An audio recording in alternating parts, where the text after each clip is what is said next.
Did you know there is a number that appears over 700 times in the Bible? A number that shows up from the very beginning of creation, all the way to the final prophecy about the end of the world. But here's the strange part. This number doesn't only appear in the Bible.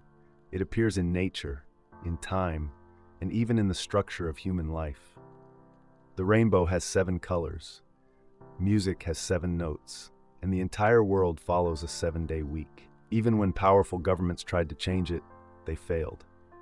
So the question is this just coincidence? Or did God place a hidden pattern inside the universe itself? Tonight we're going to explore one of the most mysterious numbers in the Bible, the number 7. The story begins on the very first page of the Bible. In the book of Genesis, we read that God created the universe in 6 days. Light, sky, land, stars, animals, human beings. And then something remarkable happened. On the 7th day, God rested. But the Bible doesn't say God rested because he was tired. God rested because his work was complete. This is the first time the number 7 appears in Scripture, and from that moment on, it becomes a symbol of completion, perfection, and divine order. But there's something even more fascinating.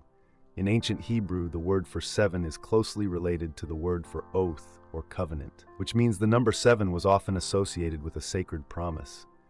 So when God finished creation on the 7th day, he wasn't just ending a work week, he was establishing a divine rhythm for all of existence. Now here's something interesting.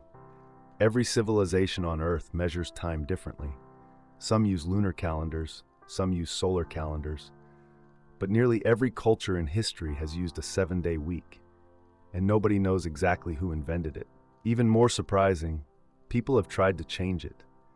During the French Revolution, leaders attempted to eliminate religious influence from society, so they replaced the 7-day week with a 10-day week.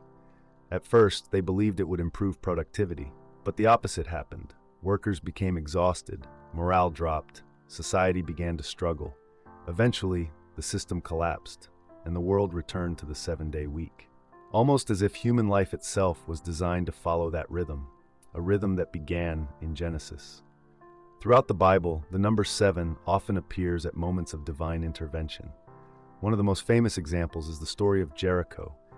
The Israelites stood before a massive city protected by towering walls. There was no way to break through, but God gave them a strange instruction. For 6 days, they were to march around the city once each day. No battle, no shouting, just walking. Then on the 7th day, they marched around the city 7 times, and when the trumpet sounded, the walls collapsed. Another story tells of a powerful commander named Naaman. He suffered from a terrible disease called leprosy. A prophet told him to wash in the Jordan River 7 times. The first time, nothing happened. The second time, still nothing. By the 6th time, he probably felt foolish. But when he dipped into the water the 7th time, the miracle happened. His skin was healed completely. Again and again in the Bible, the number 7 appears at the moment when human effort meets divine power.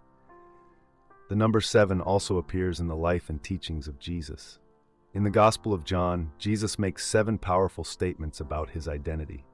These are known as the 7 I am statements. Jesus said, "I am the bread of life. I am the light of the world. I am the door. I am the good shepherd. I am the resurrection and the life. I am the way, the truth, and the life. I am the true vine." Each statement reveals something profound about who he is. Together they form a complete picture of Jesus' mission. Not merely a teacher, not merely a prophet, but the source of spiritual life itself. Even in his final moments on the cross, the pattern of 7 appears again. Jesus spoke 7 final statements before his death, words filled with forgiveness, compassion, and victory. "Father, forgive them.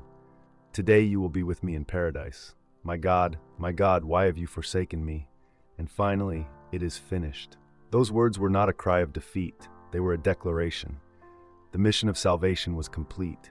Just as creation ended on the 7th day, the work of redemption reached its completion on the cross. The final book of the Bible, Revelation, is filled with the number 7.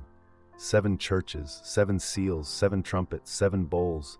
These visions describe the unfolding of history and the final victory of God. To many readers, Revelation seems mysterious and frightening, but the pattern of 7 reveals something important. God is not reacting to history. He is guiding it toward completion. History is not random. It is moving toward a final moment when God restores all things. But the mystery of the number 7 is not just about ancient stories. It is also about your life. Sometimes life feels like the sixth day, a day of hard work, struggle, uncertainty. You pray, but nothing seems to change. You keep trying, but the breakthrough hasn't come yet. But remember the pattern we've seen throughout the Bible. Jericho fell on the seventh day. Naaman was healed on the seventh washing. Creation was completed on the seventh day. Sometimes the miracle happens right after the moment we feel like giving up. So if today your life feels unfinished, don't lose hope, because the story may not be over. Your seventh moment might still be coming. And when it does, you may discover that God was guiding your story all along. If this video helped you see the Bible in a new way, make sure to like and subscribe for more biblical mysteries and powerful spiritual insights. And tell me in the comments, what part of the number 7 surprised you the most?